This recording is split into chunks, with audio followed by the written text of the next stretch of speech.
Option trader அன்பர்கள் அனைவருக்கும் வணக்கம். ஆப்ஷன் ட்ரிக்கி ட்ரேட் சேனல் மூலியம் உங்களை சந்திப்பதில் மிக்க மகிழ்ச்சி அடைகிறேன். நான் உங்கள் சந்தோஷ். நான் செபியில் பதிவு பெற்ற பங்காளர் கிடையாது. இது பயிற்சிக்கான காணொளி. எந்த பரிந்துரையும் நாம் வழங்குவது இல்லை.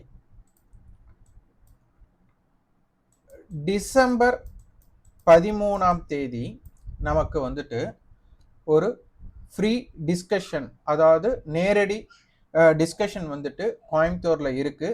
விருப்பம் உள்ளவங்க வாட்ஸ்அப் பண்ணி 9842610908 அப்படிங்கிற நம்பருக்கு வாட்ஸ்அப் பண்ணி அதனுடைய தகவல் பெற்றுக்கொள்ளலாம்.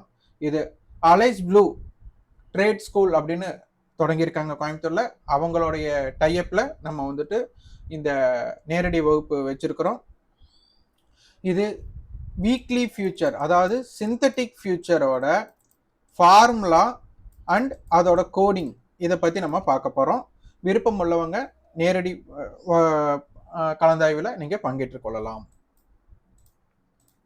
ஓகே, நம்மளுடைய கட்டண பயிற்சி அப்படிங்கிறது நவம்பர் 29ஆம் தேதி நமக்கு துவங்க இருக்கு. இது ஆன்லைன் வகுப்பு. இது முழுக்க இது கற்றலுக்காக.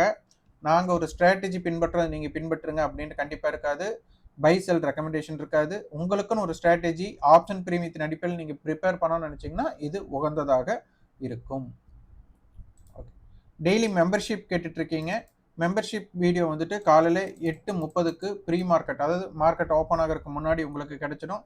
அதோட மெம்பர்ஷிப் பற்றி தெரிஞ்சுக்கணும் அப்படின்னா நீங்கள் 9842610908க்கு வாட்ஸ்அப் பண்ணுங்கள். இப்போ சலுகையாக நம்ம என்ன கொடுத்துருக்கோம்னா, ட்ரேடிங் வியூவோட வீக்லி ஆக்சஸ், அந்த வீக்லி சார்ட்டோடதும் மீட்டிங் பாயிண்ட் ஆக்சஸும் இப்போ ஃப்ரீயாக கொடுத்துட்ருக்குறோம். விருப்பம் உள்ளவங்க அதில் பங்கேற்றுக் கொள்ளலாம். ஓகே, இன்னைக்கு மார்க்கெட் பார்த்தீங்க அப்படின்னா ஓப்பன் 25,918, லோ ஓப்பன்ல இருந்து மார்க்கெட் லோ 25,856 போயிருக்காங்க. நமக்கு ஹை 26,074 கொண்டு வந்திருக்காங்க.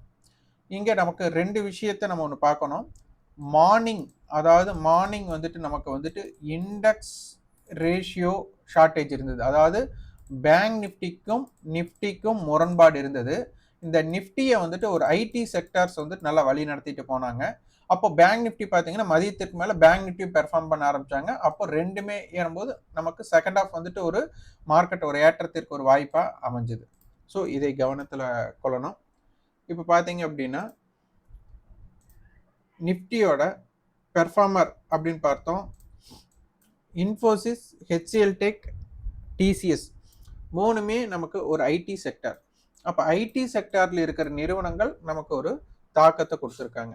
இன்னைக்கு நிஃப்டியை ஏற்றத்தை தடுக்கக்கூடிய நிறுவனமாக இருந்தது ITC, Maruti Suzuki, Bajaj finance. இவங்கெல்லாம் மார்க்கெட்டோட ஏற்றத்தை தடுக்கக்கூடிய வாய்ப்புக்கு இவங்க இது பண்ணியிருக்காங்க. இன்னைக்கு இண்டெக்ஸஸில் பார்த்தீங்க அப்படின்னா நிஃப்டி 50 0.5% ஏற்றம் கொடுத்துருக்காங்க. பேங்க் நிஃப்டியும் 0.5% கொடுத்துருக்குறாங்க. நமக்கு செக்டார் இதில் பார்த்துட்டீங்க அப்படின்னா auto sector 0.24, finance sector 0.36, FMCG neutral, IT sector ஒரு 3% பெர்ஃபார்மன்ஸ் கொடுத்துருக்காங்க. ஃபார்மா 0.06 கொடுத்துருக்காங்க. பிஎஸ்சி பேங்க் 1.16% கொடுத்துருக்குறாங்க. Health care and consumer durable எல்லாமே ஃப்ளாட்டாக இருந்திருக்காங்க. இன்னைக்கு பார்த்தீங்க அப்படின்னா இது வீக்லி ஃபியூச்சர். இதோட லெவல்ஸ் நம்ம 25,950 கால் புட்டோட பேஸ் பண்ணி நம்ம இந்த லெவல்ஸ் எடுத்திருக்கோம். இதில் காமன் ஏரியா, நேற்று காமன் ஏரியா பார்த்தீங்க அப்படின்னா 25,950 கால் புட்டுக்கு 150 to 190, அப்போ 40 பாயிண்ட் நமக்கு இருந்ததுனால நம்ம 25,910 to 26,000, அதாவது 25,990 அப்படின்ட்டு. அதனால நம்ம இதை காமன் ஏரியாவாக கொடுத்துருக்குறோம். இது ஒரு பேரல் லைன் கொடுத்துருந்தோம். இந்த பேரல் லைன் 26,000 நம்ம இம்பேக்ட் பண்ணியிருந்தோம். அப்போ 26,000 மார்க்கெட்டோட சென்டர் பாயிண்ட், அதாவது மார்க்கெட்டை இன்னைக்கு வழி நடத்துகிற சென்டர் பாயிண்ட். நேற்று நம்ம பேசியிருந்தோம். அப்போ இதோட ரேட் நமக்கு ரொம்ப ரொம்ப முக்கியம்னு சொல்லியிருந்தோம். அப்போ 26,000க்கு மேலே நிலை பெறுவதும் 26,000க்கு கீழே நிலை பெறுவதும் வச்சு நம்ம இம்பேக்ட் பண்ணணும்னு பார்த்துருந்தோம். இன்னைக்கு பார்த்தீங்கன்னா மார்க்கெட் எக்ஸாக்டா நம்ம காமன் ஏரியா என்ன கொடுத்துருந்தோமோ, அதாவது 25,910 டு 25,990 கொடுத்துருந்தோம். அங்க சப்போர்ட் பண்ணிட்டு நம்ம அதே மாதிரி டாப் சைடு, அதாவது 910 நியர்பை சப்போர்ட் பண்ணியிருக்காங்க. 990 அந்த அந்த ஜோன்ல ஒரு ரெசிஸ்டன்ஸ் எடுத்துட்டு திருப்பி நம்ம 25,950, அதாவது பழைய நியூட்ரல் பாயிண்ட்டுக்கே வந்துட்டு திருப்பி அந்த 26,000 பிரேக் பண்ணவங்க அதுக்கு கீழே வரல. அப்போ மார்க்கெட்ல இன்னைக்கு என்ன பண்ணியிருக்காங்க, நம்ம காமன் ஏரியா கொடுத்த பாட்டம் ஃபர்ஸ்ட் சப்போர்ட் பண்ணியிருக்காங்க.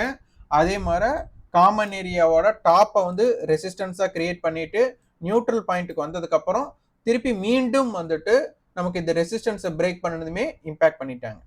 ஸோ அது வந்து நமக்கு 26,100 நோக்கி ஒரு பயணம் கொடுத்துருக்குறாங்க. ஸோ இதையும் நீங்க பார்க்கணும்.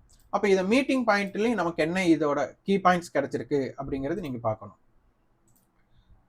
இது எதுவுமே பார்த்தீங்க அப்படின்னா நம்ம கொடுத்துருக்கிற பேஸ்டு என்னன்னா, இவங்க 25,950 கால் புட்டோட 150 டு 190 அப்படின்னு கொடுத்துருந்தோம்.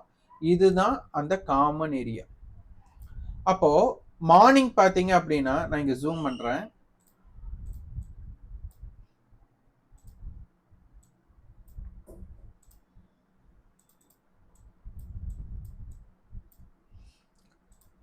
பத்தொன்பதாம் தேதி மார்னிங் பார்த்தீங்கன்னா இது வந்துட்டு கால் ஆப்ஷன்ஸ். இந்த பேஸ்டு பார்த்தீங்க அப்படின்னா நமக்கு காலையில கால் ஆப்ஷன்ஸ், அதாவது 25,950 கால் பார்த்தீங்கன்னா 185 ரூபா ஹை. இது வந்துட்டு நமக்கு புட் ஆப்ஷனோட இந்த புட் ஆப்ஷன் இது பார்த்தீங்கன்னா 175 ரூபா ஹை. அப்போ இவங்க ரெண்டு பேரும் எங்க மிங்கில் ஆகுறாங்கன்னா, நமக்கு இங்க பாருங்க பிணைப்பு அப்படின்னு நம்ம சொல்லுவோம். இந்த இடத்துல ஆகுறாங்க. இது 144. இந்த இடத்துல நமக்கு புட் ஆப்ஷன்ஸ் வந்துட்டு ஒரு ஹை போயிட்டு திருப்பி அவங்க டவுன் வராங்க. கால் ஆப்ஷன்ஸ் ஒரு லோ போட்டுட்டு திருப்பி இங்கே மேலே வராங்க.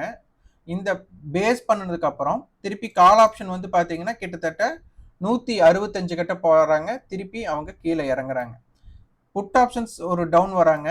இந்த ரெண்டு பேர்த்தோட லோவும் சேம் பண்ணுறாங்க. ஃபர்ஸ்ட் வந்து கால் ஆப்ஷனுடைய லோ ஈக்குவல் டு புட் ஆப்ஷனுடைய லோ பண்ணுறாங்க. இந்த இடத்துல பார்த்தீங்கன்னா கால் ஆப்ஷனுடைய ஹை 185, புட் ஆப்ஷனுடைய ஹை 175 இருக்கிறாங்க. மீண்டும் அதை சப்போர்ட் பண்ணிட்டு இங்க வரும்போது இந்த இடத்துல தான் ட்ரெண்ட் டிசைடிங் ஆகுது. இங்க ரெண்டு பேரும் பார்த்தீங்கன்னா 140 ரூபாய்க்கு மீட்டிங் பண்றாங்க. இங்க லோ மேட்ச்ட் ஆயிடுச்சு, ஹை இதாகல. அடுத்து வந்துட்டு கால் ஆப்ஷனை மீண்டும் இம்பாக்ட் பண்றாங்க. உங்களுக்கு புட் ஆப்ஷனுடைய ஹையை கால் வந்து பீட் பண்ணதுமே மார்க்கெட் பெர்ஃபார்மன்ஸ் மேலே பண்ணிட்டாங்க. இங்க இன்னொரு தகவல் நம்மளுக்கு என்ன கிடைக்குது அப்படின்னா, நேற்றைய காமன் ஏரியா 195 கொடுத்துருக்குறோம். ஃபர்ஸ்ட் ஆஃப் பார்த்தீங்க அப்படின்னா ரெண்டு பேர்த்தோட ஹையுமே பிலோ காமன் ஏரியா ஹை வச்சிருக்கிறாங்க. நேற்றைய காலுடைய லோ தான் நமக்கு 152. அப்போ அவங்க வந்துட்டு 120 அப்படிங்கிற லோவை பிரேக் பண்ணிட்டு அப்போ மீண்டும் அந்த 150க்கு மேலே தக்க வைக்கும் போது அதே மாதிரி செகண்ட் ஹாஃப்ல வந்துட்டு உங்களுக்கு புட் ஆப்ஷன்ஸ் இந்த கால் ஆப்ஷனுடைய லோ 120 இந்த நேரம் பார்த்தீங்கன்னா உங்களுக்கு தெரியும்.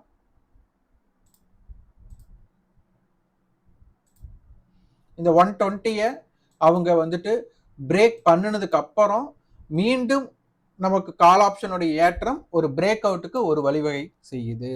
அது வந்துட்டு இம்பாக்ட் ஆகுது. அடுத்தது அவங்க என்ன பண்றாங்க அப்படின்னா, கால் ஆப்ஷனுடைய எஸ்டர்டே ஹை என்ன அப்படின்னு பார்த்தீங்கன்னா நமக்கு 230 ரூபா எக்ஸாக்டா அதையவே வச்சிருக்கிறாங்க. அப்போ இந்த இடத்துல பார்த்தீங்கன்னா நமக்கு புட் ஆப்ஷனுடைய எஸ்டர்டே லோ 105 அதையும் பிரேக் பண்ணி அவங்க கீழே போறாங்க. ஆனால் கால் ஆப்ஷன் அந்த ஹையை பிரேக் பண்ணல. ஸோ இதுதான் இந்த இடத்துக்கு அப்புறம் தான் மார்க்கெட்டோட மொமெண்டம் பார்த்தீங்கன்னா உங்களுக்கு நல்லாவே விரிவடைஞ்சிருக்கு. அப்போ இந்த 140 இருந்து இவங்க வந்துட்டு கிட்டத்தட்ட ஒரு 85 நோக்கி வராங்க. அப்போ ஒரு 55 ரூபாய் இறங்குறாங்க. ஆனா இவங்க 140 ரூபாயிலிருந்து 230 ரூபாய் போறாங்க. அப்ப கிட்டத்தட்ட 90 ரூபாய். அப்ப இதுக்கப்புறம் தான் அதாவது செகண்ட் ஹாஃப்ல தான் என்ன ஆயிடுச்சுன்னா ஒரு காமா எஃபெக்ட் நமக்கு உள்ள கொடுத்துருக்குறாங்க அப்படிங்கிற ஒரு தகவல் நமக்கு கிடைக்குது. ஓகே, இது எல்லாமே நமக்கு நேற்றைய லெவல்ஸ் வச்சு தான் நம்ம பார்த்துருக்க முடியும். புதிதாக நம்ம எதுவுமே வந்து மார்க்கெட்டோட லெவல்ஸை நம்ம பார்க்கவே இல்லை. அதாவது கேண்டில் ஸ்டிக் படி நம்ம எதுவுமே மார்க் பண்ணாம முழுக்க நேற்று டேட்டாஸை வச்சே நம்ம பார்த்துருக்குறோம். நான் உங்களுக்கு மேனுவலா நம்ம மார்க் பண்ணியிருந்தோம். ஆனால் உங்களுக்கு ஆட்டோமேட்டிக்காகவே இங்கே இண்டிகேட்டர் நம்ம கொடுத்துருக்குறோம். இதில் வந்துட்டு நீங்கள் மென்ஷன் பண்ணால் போதும். Show target levels, show previous and live levels. அதாவது ஷோ ப்ரீவியஸ் லெவல்ஸ்னால் எஸ்டர்டேவோட ஹைலோ பார்த்தீங்கன்னா இதை நான் மறைச்சிட்டு இந்த ஷோ ப்ரீவியஸ் லெவல்ஸ் நம்ம கொடுத்தோம்னா உங்களுக்கு நேற்றைய இதுக்கு பாருங்கள் நான் மார்க் பண்ணது எல்லாமே அப்படியே இருக்கும். இது வந்து காலோடைய எஸ்டர்டே ஹை சொன்னேன்னா இப்போ நான் இதை வந்து நான் இரேஸ் பண்ணிடுறேன். பார்த்தீங்களா, காலுடைய ப்ரீவியஸ் ஹை அப்படிங்கிற ஒரு டேட்டா. காமன் ஏரியா புட்டோட ப்ரீவியஸ் ஹை 194, புட்டோட லைவ் ஹை 185 அது கொடுத்துருக்காங்க. அடுத்து காலுடைய லைவ் லோ, புட்டோட ப்ரீவியஸ் லோ, புட்டோட லைவ் லோ, இந்த எல்லாமே உங்களுக்கு டேட்டாஸாக வந்துடும். இந்த இண்டிகேட்டர்ஸை நம்ம ஆன் பண்ணாலே போதும், நமக்கு இது வந்துடும். ஸோ இங்கே ஷோ டார்கெட் லெவல்ஸ்னால் இது ஆப்ஷன் கிரீக்ஸ் வேல்யூஸ். இது எதை ஸ்பீட் பண்ணினா நம்ம வந்துட்டு எஸ்டர்டே நம்ம வந்து 160 அப்படிங்கிறத பேஸ் பண்ணி அந்த லெவல்ஸ் எல்லாமே உங்களுக்கு வந்துடும். இதுதான் நம்ம மெம்பர்ஷிப்பில் இருக்கிறவங்களுக்கு வந்துட்டு இப்போ நம்ம ஃப்ரீ ஆக்சஸ் நம்ம கொடுத்துருக்குறோம். ஓகே, நம்ம கான்ட்ரிபியூஷன் பார்த்தோம். அடுத்து வந்துட்டு ஃபியூச்சர்ஸோட லெவல்ஸ் 25,940 ஓப்பன், 25,887 லோ, 25,090 நமக்கு ஹை கொடுத்துருக்குறாங்க. அப்போ ஹை டு லோ அப்படின்னு பார்த்தா நமக்கு மார்க்கெட் ஒரு 200 புள்ளிகள் மொமெண்டம் பண்ணிட்டாங்க. இங்கே பாருங்க 25,950 காலுடைய டேட்டாஸை வச்சு நமக்கு என்னென்ன இம்பேக்ட் ஆயிருக்கு அப்படிங்கிறத பார்க்கலாம். இங்கே பேஸ்டு இந்த 2 ப்ரீமியத்தை ஆட் பண்ணால் நமக்கு 320 ரூபாய் நமக்கு டோட்டல் ப்ரீமியம். இங்கே பாருங்க ஹை, அதாவது காலுடைய ஹை 228, புட்டோடது 85 ரூபாய் லோ.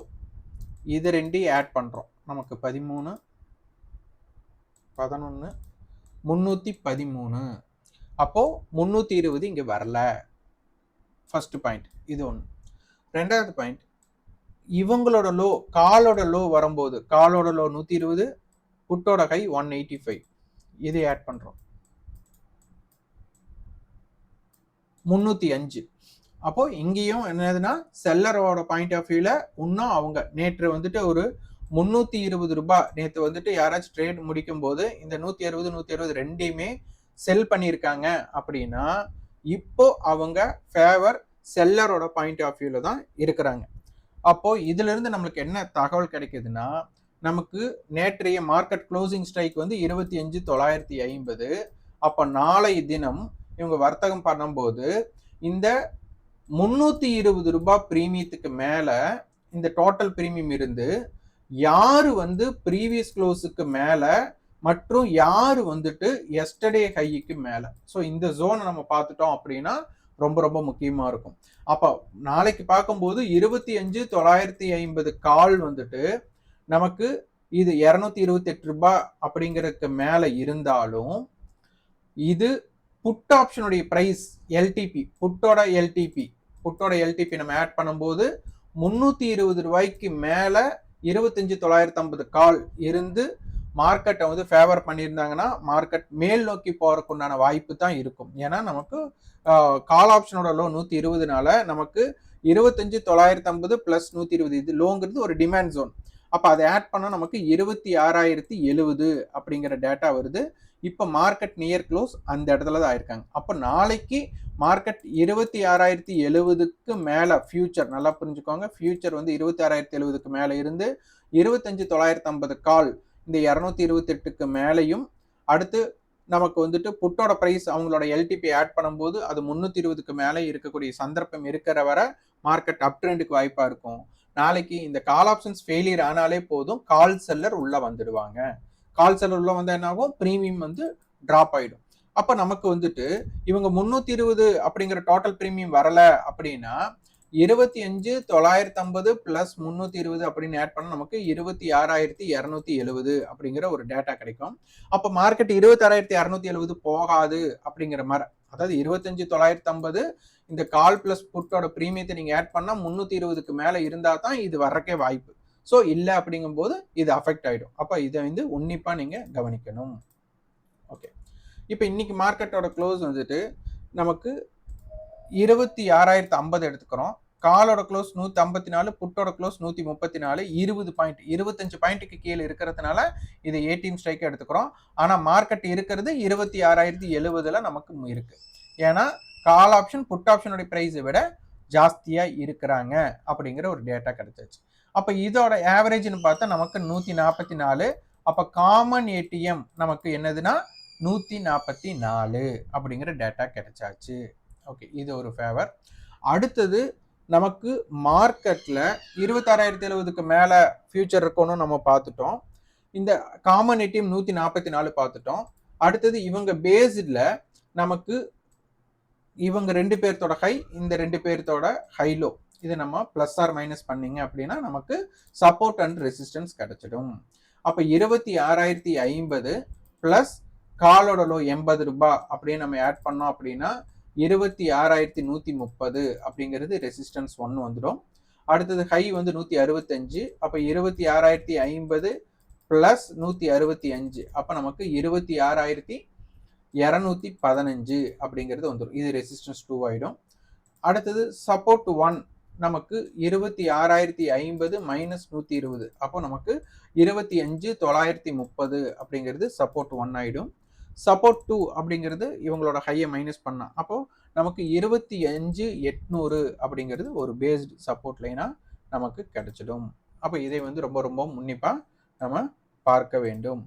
அடுத்தது 25,950 காலுடைய எஸ்டர்டே ஹை வந்து பாத்தீங்கன்னா 228 ரூபாய். இதை ஆட் பண்றோம் அப்படின்னா 26,050 150 அப்ப 26,178 அப்படிங்கிற ஒரு டேட்டா இருக்கு. அப்ப மார்க்கெட்டுக்கு ஒரு ரெசிஸ்டன்ஸா இன்னும் நமக்கு ரியாக்ட் ஆகிறது. ஏன்னா அவங்களுடைய சப்போர்ட் ஒன்ன பிடிச்ச ரெசிஸ்டன்ஸ் ஒன்ன 26,070 பிடிச்சிட்டாங்க. அப்ப 26,070 பிடிச்சதுனால 26,178க்கு மட்டும் வாய்ப்புகள் இருக்கலாம் அப்படிங்கிறதையும் நம்ம அந்த டேட்டாவையும் கம்பேர் பண்ணி பார்க்கணும். ஓகே, அடுத்தது இவங்க இதுல நமக்கு முக்கியமா பார்க்கறது 26,000 கால் கொடுத்துட்டாங்க. அப்ப 26,000க்கு மேல மார்க்கெட் போய் க்ளோஸ் ஆயாச்சு. 25,900 புட், 26,000 புட் கொடுத்துருக்காங்க. அப்போ நாளைய தினம் நமக்கு இது பேஸ்டு நம்ம பார்க்க போனா இப்போ புட் ஆப்ஷன்ஸ் வந்து நெகட்டிவ்ல இருக்காங்க, ஒன்றும் ப்ராப்ளம். இந்த 26,000 கால் நாளைய தினம் என்ன பண்ணணும் அப்படின்னா கண்டிப்பா ப்ரீவியஸ் க்ளோஸுக்கு மேல இருக்கணும், எஸ்டர்டே ஹைக்கு மேல இருக்கணும். இது ஒரு பாயிண்ட் அவுட் ஆயிடுச்சு. அடுத்தது பார்க்க போனா நமக்கு இவங்களுடைய க்ளோஸ் 183 கொடுத்துருக்குறாங்க. நேற்றைய 26,000 புட்டோட க்ளோஸ் நமக்கு சமமாயாச்சு. அடுத்தது இவங்க 214. ஸோ இந்த 26,000 கால் 214 ரூபாய்க்கு மேல இருக்கக்கூடிய சந்தர்ப்பம் இருந்தால் நமக்கு வந்துட்டு பெர்ஃபார்மன்ஸ் மேல சந்தை போறதுக்குண்டான வாய்ப்புகள் தொடரலாம். ஆனா இன்னைக்கு என்ன ஆயிடுச்சுன்னா மார்க்கெட் 26,000 அப்படிங்கிறதுக்கு மேல வரும்போது அதை என்ஜாய் பண்ற அளவுக்கு நமக்கு ஒரு ஃபோர்ஸ் இல்லை. நமக்கு மார்க்கெட்ல ஒரு ஃபோர்ஸ் இல்லை. அதே மாதிரி மார்க்கெட் ரொம்ப ஸ்லோ டவுனா வந்தாங்க. கால் செல்லர் வந்து பேனிக் ஆன மாதிரி தெரியல. அப்ப நாளைக்கு வந்து இந்த கால் ஆப்ஷன்ஸ் வந்துட்டு ப்ரீவியஸ் க்ளோஸுக்கு மேலையும் எஸ்டர்டே ஹைக்கு மேல இருக்கும்போது ஒரு ஃபோர்ஸ் கிடைச்சது அப்படின்னா கால் செல்லர் பேனிக் ஆனாங்கன்னா மார்க்கெட்டை வந்துட்டு ஒரு இம்பாக்ட் மூமெண்ட்டுக்கு கொண்டு போகலாம். அதர்வைஸ் நமக்கு மார்க்கெட் பார்த்தீங்க அப்படின்னா 26,000 அப்படிங்கிறது இன்னும் நடுநிலையா நமக்கு இருக்கிறாங்க அப்படிங்கிறத ஒரு பேஸ் பண்ணிக்கணும். அப்போ 26,000க்கு மேல மார்க்கெட் இருக்கிறதும் 26,000க்கு கீழே இருக்கிறதும் ஒரு பேஸ்டு மூமெண்டா நீங்க பார்க்கணும். ஓகே, டேர்ன் ஓவர்ல பார்க்கலாம். டேர்ன் ஓவர்ல 26,000 கால், 25,900 கால், 26,000 புட், 25,900 புட் எல்லாமே கொடுத்துருக்காங்க. ஸோ 26,000 தான் நமக்கு மார்க்கெட்டோட மொமெண்டமா பிடிக்கிறதா இருக்கும். நாளைக்கு வந்துட்டு சென்செக்ஸோட எக்ஸ்பைரி இருக்கு, அதனால கொஞ்சம் ஜாக்கிரதையா பாருங்க. அதே மாதிரி மார்க்கெட் வந்துட்டு இம்ப்ளைடு வாலட்டிலிட்டி ரொம்ப லோவா இருக்கு. அதாவது இது ஒரு எனர்ஜெட்டிக் மொமெண்டம் சொல்ல முடியாது. இது மார்க்கெட் ரொம்ப ஸ்லோவா இருக்கும்.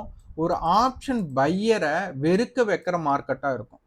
அதாவது நம்ம போடலாமா வேண்டாமா, ஏன்னா ஒரு ஸ்லோ இருக்கும், ஒரு ஸ்பீடு வந்துட்டு இருக்காது. இந்த ஸ்பீடு இல்லாத போது என்ன ஆகணும், ஆப்ஷன் பையருக்கு ஒரு மொமெண்டம் ஸ்லோவா மேலேயோ இல்லை ஸ்லோவா கீழேயோ போயிட்டு இருக்க வரை ஜெயிச்சிடலாம். இது ரொம்ப ஸ்லோவா ஒரு விஷயம். அதாவது ஒரு இப்போ விஸ்வரூபம் படம் பார்த்தீங்க அப்படின்னா அதில் ஒரு படத்தோட ரொம்ப ஹைலைட்டே ஒரு ஃபைட்டை வந்துட்டு ரொம்ப ஸ்லோ மோஷனில் எடுத்திருப்பாங்க. அதுவே படம் ஃபுல்லாக ஸ்லோ மோஷனாக இருந்தால் எப்படி இருக்கும்? அப்போ ஒரு ஸ்லோ மோஷன் அப்படிங்கிறது வந்துட்டு ஒரு படம் ஃபுல்லா ஸ்பீடா இருந்து ஒரு ஸ்லோ மோஷனா ஒரே ஒரு ஃபைட் பார்க்கும்போது அது ஒரு என்ஜாய் பண்ற அளவுக்கு இருந்தது. ஆனா படம் ஃபுல்லாவே ரொம்ப ஸ்லோவா போனோம்னு வச்சுக்கோங்க, வெறுத்துருவாங்க. அப்ப அதுபோல மார்க்கெட்ல ஸ்பீட் இல்ல. இந்த ஸ்பீட் இல்லாத மார்க்கெட் வந்துட்டு ஆப்ஷன் பையருக்கு வந்துட்டு ஒரு பாய்சன் மாதிரி. ஒரு ஸ்லோ பாய்சன் சொல்லலாம். அப்போ அ ஒண்ணு ஒரு இடத்துல ரொம்ப சைட்வே போயிட்டாங்க அப்படின்னா, டிகே ஆயிடும். இல்ல ஸ்லோவா ஏறிட்டே போயிட்டு இருந்தாங்கன்னா, ஒரு சந்தோஷப்படுற அளவுக்கு ஒரு ஸ்பீட வந்துட்டு ஒரு ஆப்ஷன் பையருக்கு ப்ராஃபிட் கிடைக்காது. இது வந்து ஆப்ஷன் பையர் என்ஜாய் பண்ற மார்க்கெட்டா இருக்காது. இது வந்து ஆப்ஷன் செல்லர் வந்து அவர் என்ஜாய் பண்ற மார்க்கெட்டா இருக்கு. இந்த இம்ப்ளைட் வாலிட்டி கம்மியா இருக்கும்போது இந்த ப்ராப்ளம்ஸ் இருக்கும். இது ரொம்ப நாளா இருக்கு. என்னன்னா மார்க்கெட் வந்து இந்த மாதிரி இருந்தா ஒரு சைடு வேணா நம்ம எப்பவும் சொல்லுவோம். ஆனா இப்ப வந்து என்ன ஆகுதுன்னா மார்க்கெட் ஸ்லோவா ஒன் சைடு ஆயிடுறாங்க. ஸோ அதையும் நம்ம பார்க்கணும். அப்ப நாளைக்கு வந்துட்டு பேஸ்டு ரொம்ப ரொம்ப முக்கியம். இண்டெக்ஸ் ரேஷியோ நாளைக்கு இருக்கக்கூடாது. அதாவது பேங்க் நிஃப்டி, நிஃப்டி, சென்செக்ஸ் இந்த 3க்கும் முரண்பாடு இல்லாம 3மே ஃபேவரா இருக்கிறாங்க அப்படின்னா, இன்னைக்கு மார்க்கெட் ஏறி இருக்காங்க. அதனால இன்னும் மார்க்கெட் ஏறக்கூடிய வாய்ப்பா இருந்ததுன்னா, கால் செல்லர் பேனிக் ஆகக்கூடிய சந்தர்ப்பத்துல அவங்க புக் பண்ணாலே மார்க்கெட் நல்லா மேல போயிடும். அல்லது இது இப்ப ஏறி வந்ததை கால் செல்லர் டாமினேட் பண்ணிட்டாங்கன்னா, உங்களுக்கு கால் செல்லர் வந்து டாமினேட் பண்ணும்போது மார்க்கெட் வந்து சைடுவே போகும், இல்லைன்னா இறங்கு முகமா மாறிடும். அப்போ இது எல்லாமே நமக்கு ஓப்பன் இம்பேக்டை பேஸ் பண்ணி தான் மார்க்கெட்டோட ட்ரெண்டை பார்க்கணும். அதனால நீங்க யோசிச்சு ஆப்ஷன் பையரா இருக்கிறவங்க கொஞ்சம் உங்களோட ரிஸ்க்கை கம்மி பண்ணிக்கோங்க. முதலே நமக்கு வந்துட்டு ரிஸ்க் கம்மி தான். ஆப்ஷன் பையருங்கும்போது ரிஸ்க் கம்மி தான். அதுக்குன்னு ஓவர்லோட் பண்ணிடாதீங்க. நன்றி, வணக்கம்.